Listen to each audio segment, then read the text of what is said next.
Nós estamos conversando esse mês sobre Deus e no dia de hoje, pela manhã também, Deus é Pai.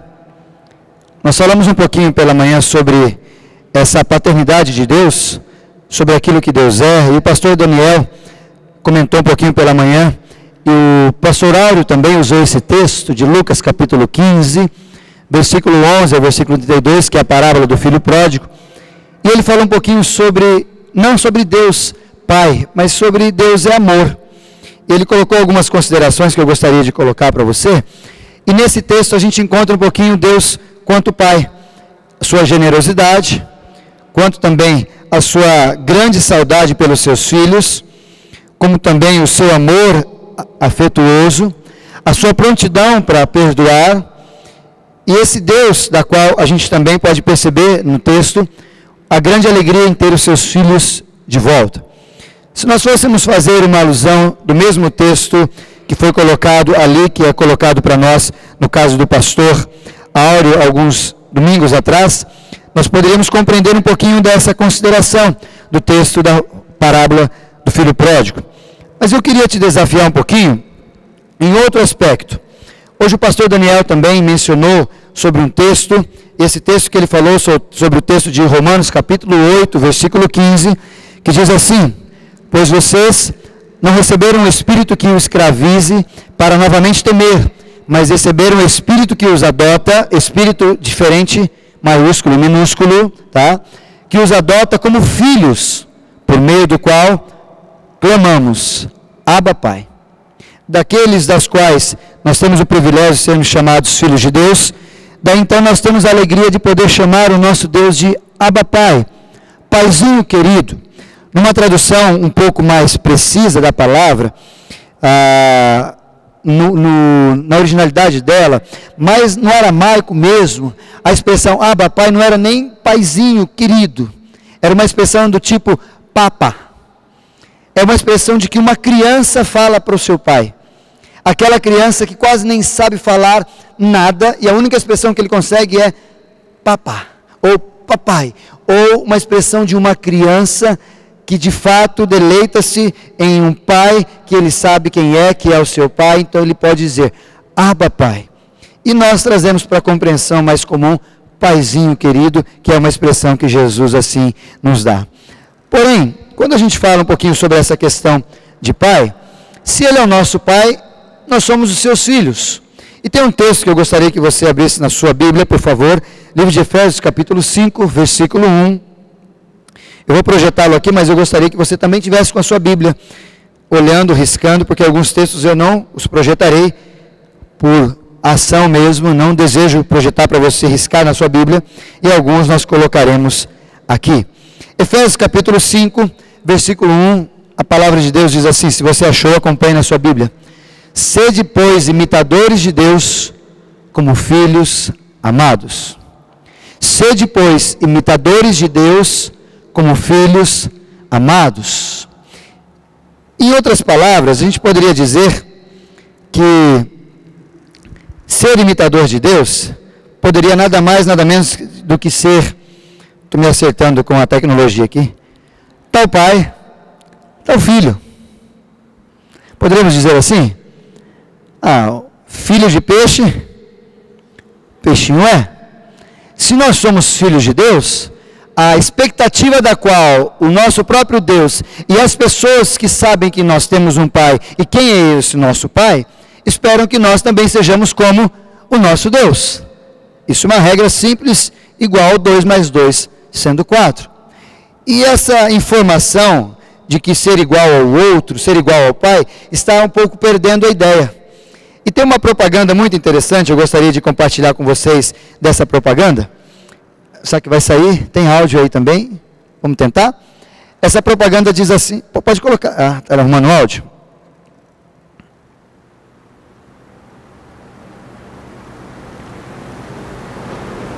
Meu querido, eu mexi aqui, você que está mexendo aí?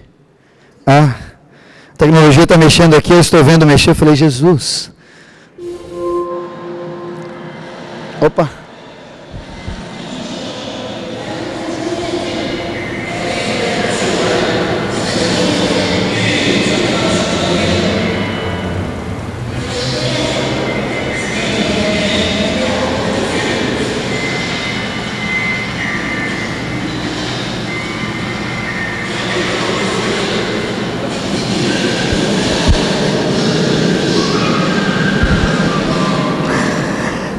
não estou aqui fazendo alusão ao Poço Ipiranga, tá? Não estou fazendo propaganda.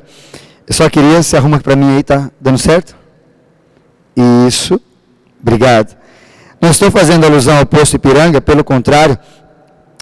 A minha indagação é, a despeito de filhos, esse rapaz tem um filho que é a cara dele, parece muito com ele. Mas quando alguém pergunta, é seu filho? Ele diz, é melhor você perguntar para alguém que sabe. Pergunta lá no Poço Ipiranga. Eu queria trazer para você esse trocadilho, para você pensar na seguinte ideia. A gente é até reconhecido como filho de Deus, porque nós declaramos que somos filhos de Deus. Nós aceitamos a Jesus, aqueles que foram feitos filhos de Deus, por causa disso, eu e você. Mas será que nós nos parecemos com o Pai? E aí a pergunta, a partir dessa propaganda é, para quem que a gente vai perguntar se ele é meu filho? Talvez se alguém perguntar para você, você é filho de Deus? Claro que eu sou. Mas eu queria ser um pouco mais audacioso e chegar a perguntar para sua esposa, você que é marido, o seu marido é filho de Deus?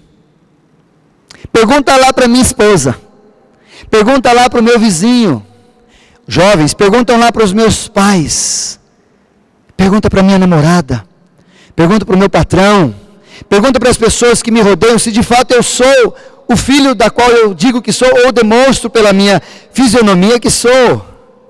Será que nós somos, de fato, filhos de Deus? Ou será que as pessoas ao nosso redor podem perceber isso? Algumas imitações são muito, desculpa o termo, estrambóticas. Eu achei na internet esse camarada. Ele era assim e se tornou assim. Esse rapaz, o nome desse rapaz é Herbert Chaves. E esse rapaz, ele fez pelo menos 20 cirurgias do corpo para ficar igual ao Superman. Esse rapaz é um filipino. Ele fez plástica desde 95 para ficar parecido com personagens das revistas em quadrinhos. E entre as mudanças, esse filipino fez plástica no nariz, nos lábios, nos olhos, no queixo, alterou as formas das coxas e até clareou o tom de pele, só para se parecer com Superman. Você vê como é que é? Tem gente que é tão fanático em parecer-se com alguém, que ele muda até o estilo dele de ser. Muda olho, muda rosto, muda as pernas, muda tudo só para ser igual ao Superman. É o caso do Chaves. E aí eu pergunto para você, nessas questões todas, por que a gente precisa, levando em consideração o texto de Efésios capítulo 1, 5, versículo 1, quando o próprio apóstolo Paulo diz, vocês precisam ser imitadores de Deus como filhos amados. E o que nós temos visto na sociedade hoje, é muita gente que se diz filhos de Deus, mas que na realidade não são filhos de Deus. Pessoas que até falamos, e isso em função da nossa falta de precisão nas palavras, quando as pessoas dizem, todo mundo é filho de Deus. Já ouviram isso? Ah, mas todo mundo é filho de Deus. Está errado, a Bíblia não diz isso. A Bíblia diz que aqueles que foram aceitos, como o quê? Aceitaram Jesus como Senhor e Salvador, foram feitos filhos de Deus. Então não é todo mundo, é uma parte. É aqueles que aceitaram, é para todos serem, mas aqueles que aceitarem podem ser chamados de filhos de Deus. E o apóstolo Paulo declara essa frase com relação a ser imitador várias vezes.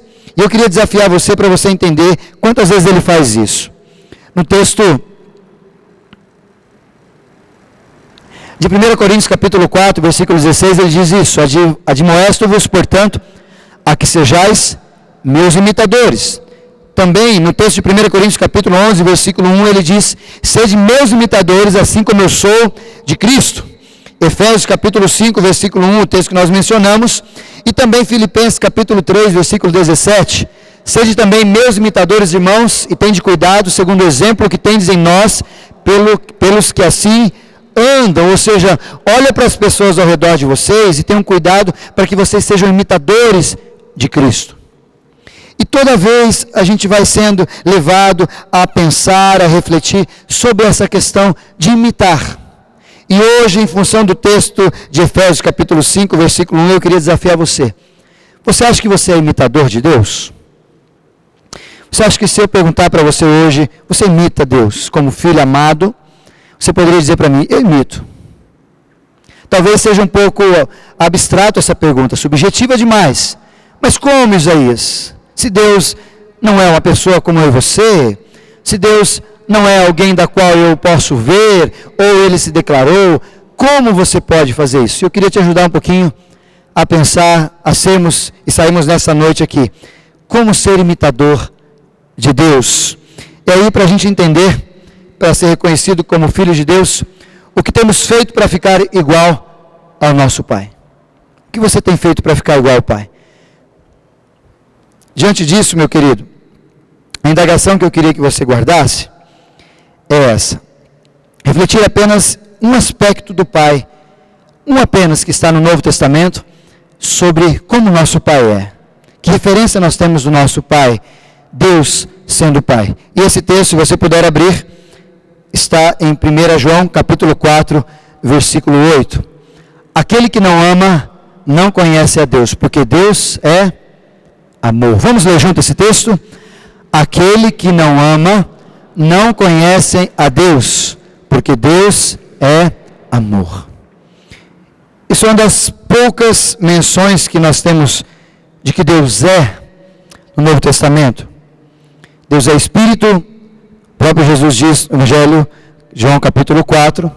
E aqui em 1 João, nós temos o texto dizendo que Deus é amor. E eu queria te chamar a atenção sobre o amor que você tem, que Deus tem.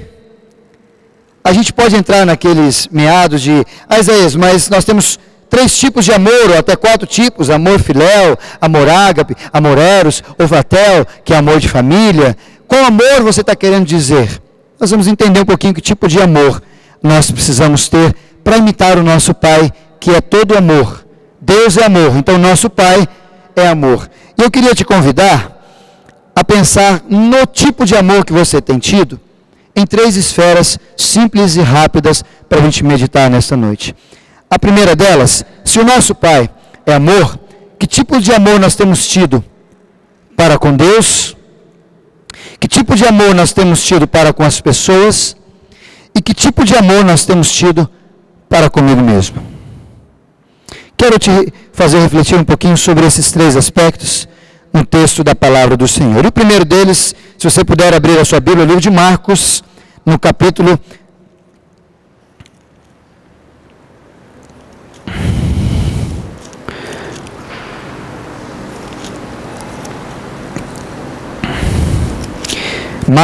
12.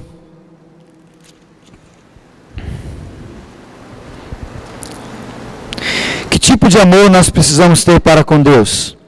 Marcos capítulo 12, a partir do versículo 28, versículo 30, se você estiver com a sua Bíblia aberta, a palavra de Deus diz assim: chegando os escribas, atente à sua Bíblia, tendo ouvido a discussão entre eles, vendo como Jesus lhe houvera respondido bem, perguntou-lhes então, qual é o principal de todos os mandamentos?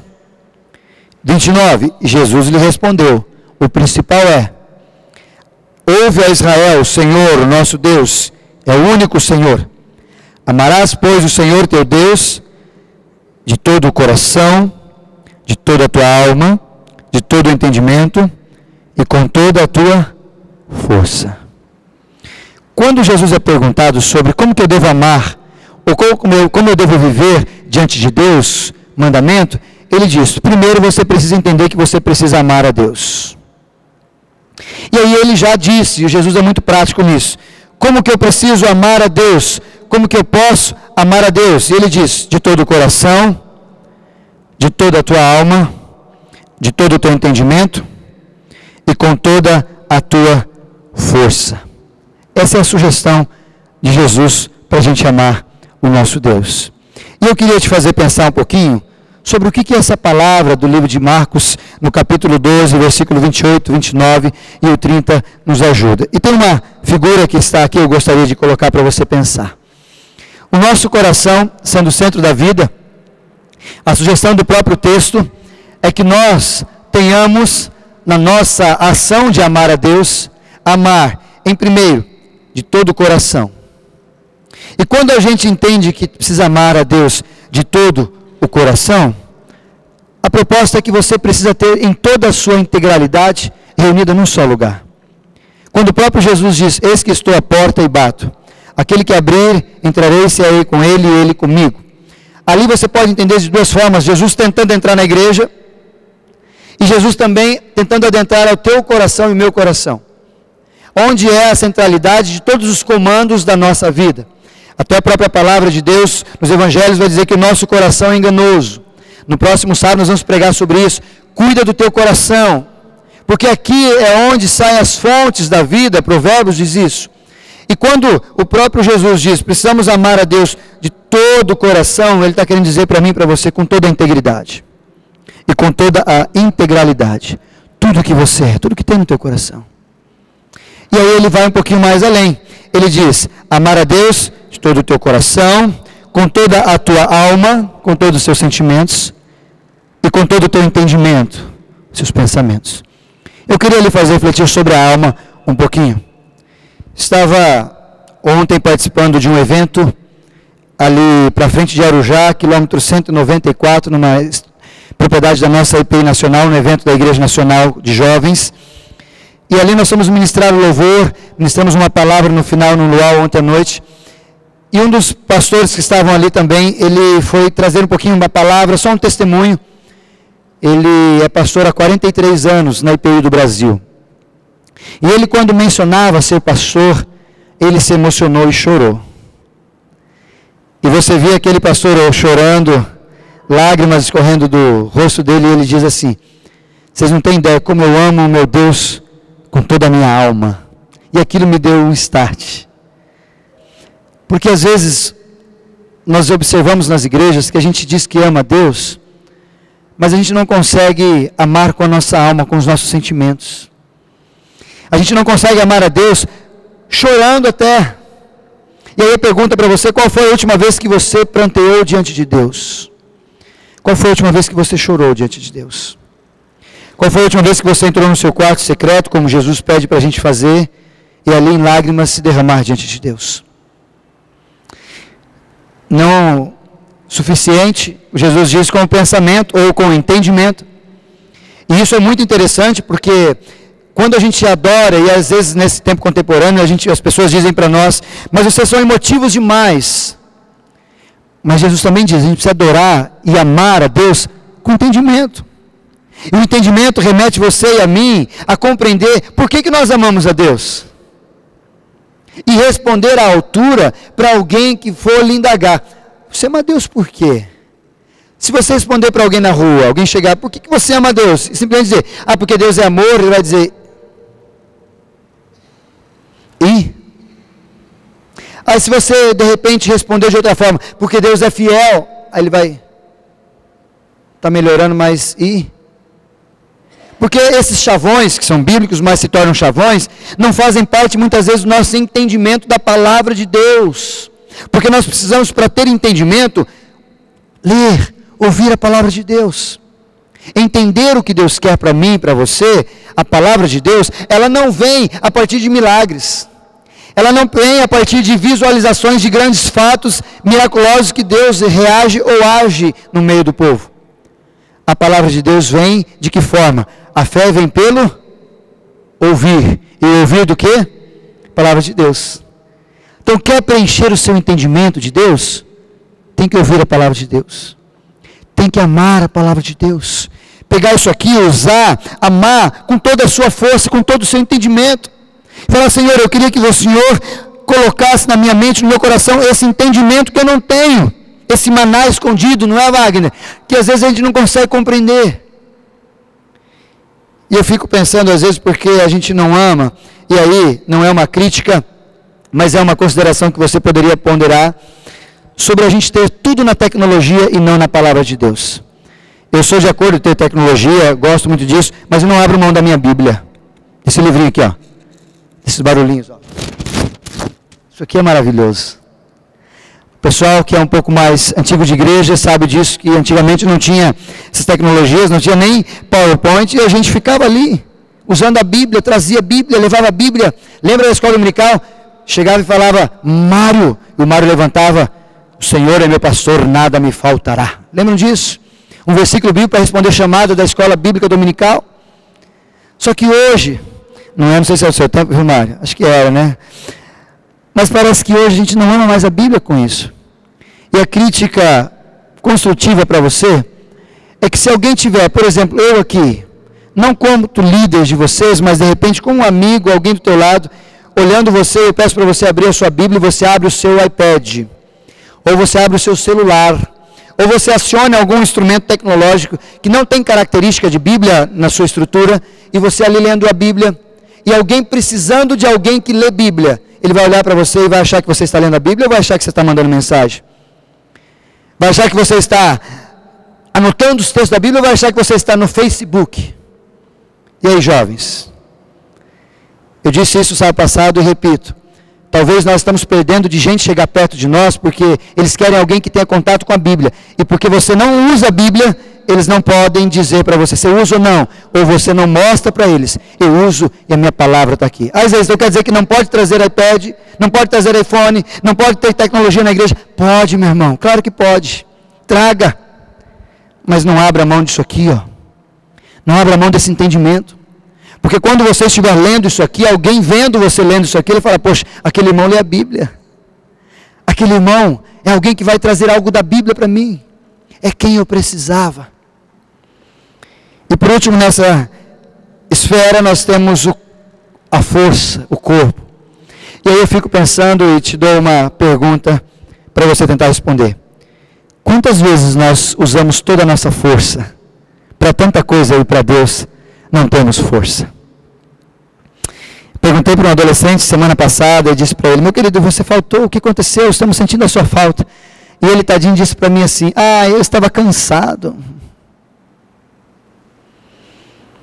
Estava corpo doendo. Eu pensei no eu comigo mesmo, né? Nossa, mas ele tem tanta conta para pagar, né? Tantos afazeres, trabalhou o dia inteiro, das 8 às 6, almoçou 1 hora só, né? Mas não fez isso. Mas eu disse para ele, e digo com muito carinho para você, meu irmão, você acha que o próprio Deus ficaria muito feliz se a gente, ao participar de alguma atividade, ou a falar de Jesus para alguém, ou a se colocar para a nossa força diante de alguma coisa que Deus quer, eu e você falemos, estou cansado, não tenho força. E aí de repente alguém te chama, vamos jogar bola, opa. Vamos fazer isso, opa. Vamos fazer tal, opa, estamos aí. Peraí, mas você não ia. E eu brinquei com os jovens sábado, eu disse para eles, e aí eu repito e termino e vamos para a segunda parte, rapidinho, que o americano chegou lá em Londrina, no Espaço Esperança, o Daniel conhece esse lugar também, onde eu era, Londrina, e um americano com toda a petulância americana de ser, não ele no caso, mas a expressão e o jeito dele falar, precisava ser assim, ele disse assim para nós, irmãos, gentlemen, né? Não vou me arriscar no inglês aqui, viu? Ele disse para nós assim, vocês adoram a Deus, louvam a Deus, como nós americanos assistimos jogos de futebol. E nós americanos adoramos a Deus, louvamos a Deus, como vocês assistem jogo de futebol. Ele quis dizer que essa questão de força é assim, nós americanos, porque ele viu o pessoal louvando e adorando lá, e falou, nós adoramos a Deus igual vocês assistem jogo de futebol. Quando você vai no estádio, alguém faz aquele negócio correndo, aquela bolinha para lá e para cá, aqueles hominhos bobos correndo atrás da bola, e um no meio, bobinho lá, correndo atrás junto, ninguém toca para esse, segundo a minha esposa, que perguntou uma vez, por que ninguém toca para o rapaz que está sozinho ali, né? Todo mundo assistindo o jogo e a gente lá na arquibancada torcendo e gritando, faz um gol, eu abraço até o irmãozinho que eu não conheço, grito e tal, aleluia, oh maravilha, não vou falar isso lá, né, porque talvez não é o momento, mas eu grito, comemoro, oh, maravilha, mais um gol, 2, 3, e tem alguns que estão comemorando até 4 gols aí, né, alguns santistas privilegiados, comemora bastante. Ele está dizendo, esse americano, que do jeito que a gente está no estádio, eles estão com toda a força e empenho para adorar a Deus. Mas ele também está dizendo que, já viu americano assistir jogo de futebol? Quase nem vão. E quando assistem, o pessoal jogando, eles olham. Uau! Aí quando alguém faz um gol, o time, eles, gol. Abraçar o outro, nem pensar. Me encostar no suado, de jeito nenhum. Minha cadeira tem até divisão certinho, para quê? E ele disse isso. nós adoramos a Deus, a nossa força em adorar a Deus está igual os americanos assistindo um jogo de futebol. Eu fiquei muito bravo aquele dia, com a petulância do americano. Porém, fiquei muito feliz com a ação, o tapa com película que a partir dele Deus me deu. Porque a gente coloca tanta força em tantos lugares. E quando é para Deus, a gente só sabe às vezes dar desculpa. E não é essa forma de amor que Deus pede para mim e para você. É com toda a força, com tudo que você tem. A segunda ideia que eu queria que você pensasse é sobre... Parou aqui? Para com as pessoas. Opa, está carregando. Isso. Que tipo de amor você tem tido para com as pessoas? E aí eu quero te levar ao texto de Lucas, de Marcos capítulo 12, versículo 31. Esse texto vai dizer assim: ama a Deus sobre todas as coisas e ao teu próximo como a ti mesmo. Esse texto é maravilhoso, esse texto é lindo. Aí a gente tem uma referência. Como que eu vou amar a Deus? Com toda a força, entendimento, com toda a alma e com todo o meu coração. E o próximo? Como a ti mesmo. Fechou? Não fechou. Abra a sua Bíblia em outro texto, um pouquinho mais para frente, se você puder. Vai, menininho. Aí. João capítulo 13, versículo 34. Você pode abrir aí. João capítulo 13.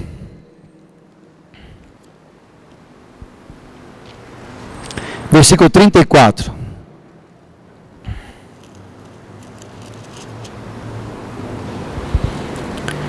O que diz esse texto? João capítulo 13, versículo 34.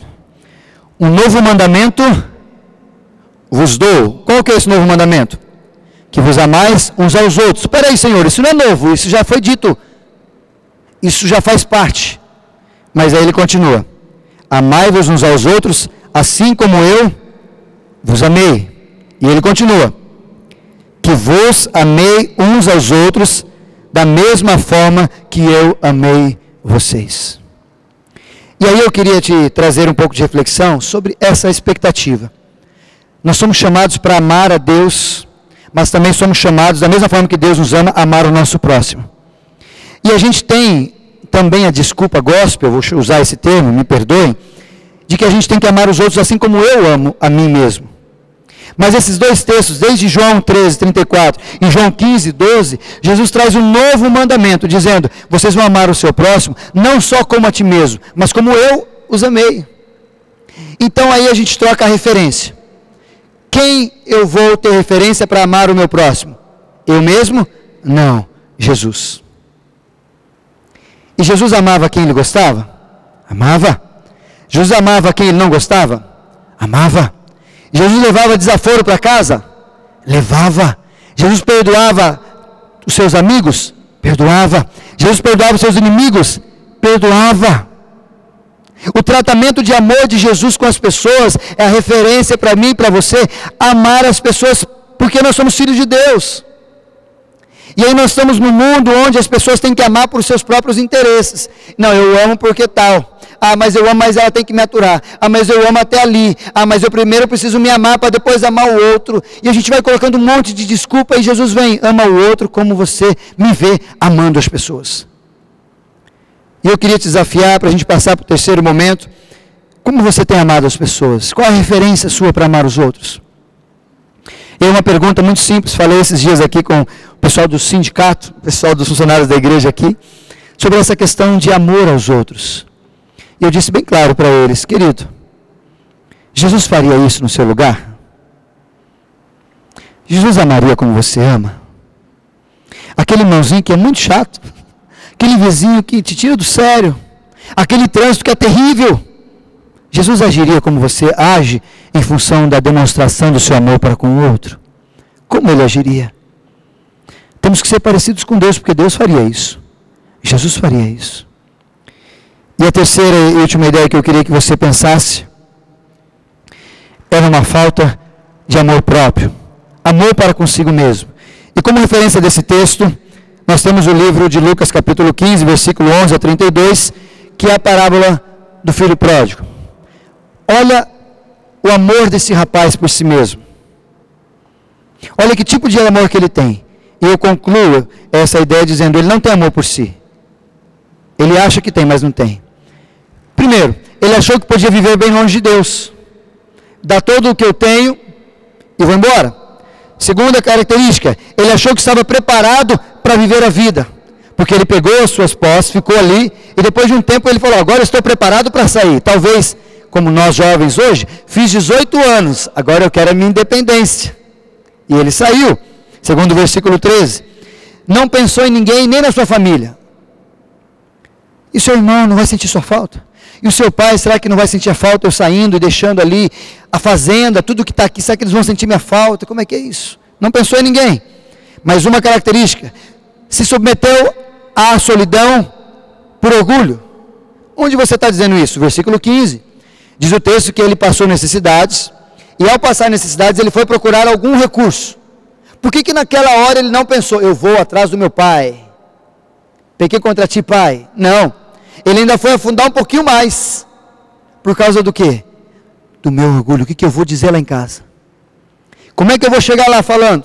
Não vou, eu vou trabalhar agora, eu vou tentar mais um pouco. E ele tentando, só conseguiu o trabalho onde vocês sabem que ele conseguiu.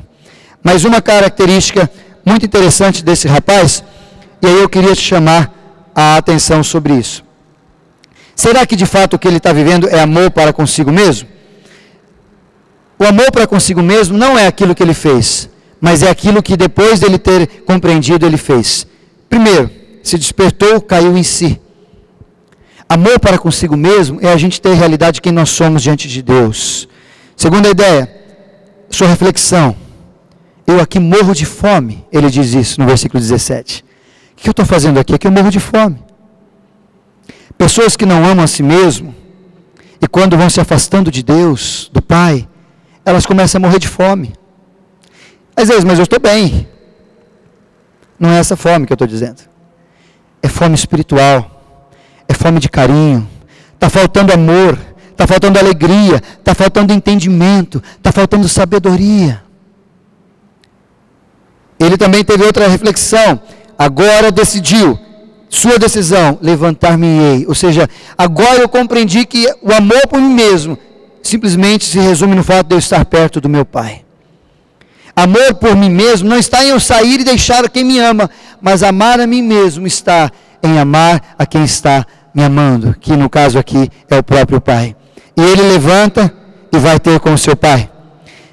E no caminho ele faz a sua confissão de pecado, porque ele sabia que ao ausentar-se perto do Pai, ele não estava bem, e ele tinha errado, e ele disse, eu pequei contra ti e contra os céus, já não sou digno de ser chamado teu filho. E a sua declaração de pecado, ele diz, eu não sou digno de ser chamado. E aí então, seu posicionamento, ele abriu mão de tudo que ele tinha, abriu mão de seu orgulho, e voltou para os braços do Pai. E eu queria desafiar você para a gente concluir nesta noite, sobre essas esferas do amor de Deus. Se Deus é Pai, e o Pai tem amor, e Ele é o próprio amor, o seu relacionamento com Ele a partir do amor, como é que tem sido? O seu relacionamento com as pessoas, como é que tem sido? E eu quero te incomodar um pouquinho sobre o seu relacionamento, seu amor para consigo mesmo. Você acha que estar longe do Pai é amor por si? Você acha que você viver longe de Deus é amor por si mesmo? Não é.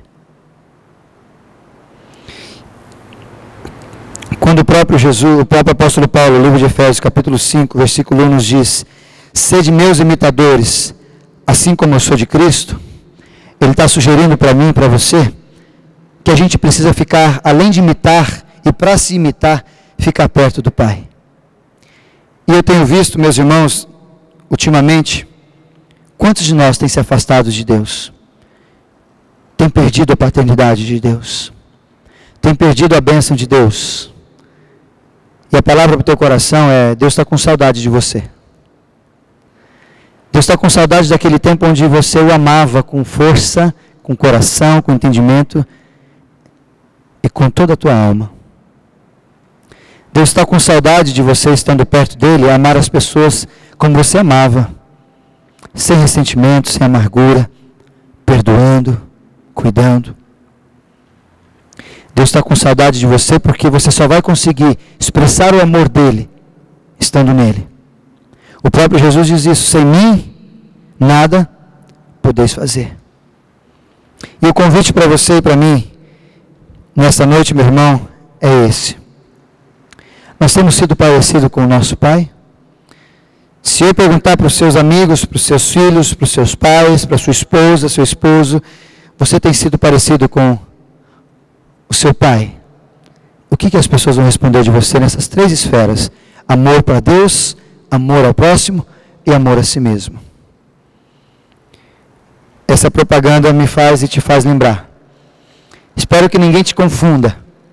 E quando alguém perguntar para você, que tipo de amor, como é isso? Você possa dizer de fato e de verdade aquilo que você tem vivido quanto paternidade de pai. E o último texto que eu quero guardar no teu coração é esse, 1 João 3,18.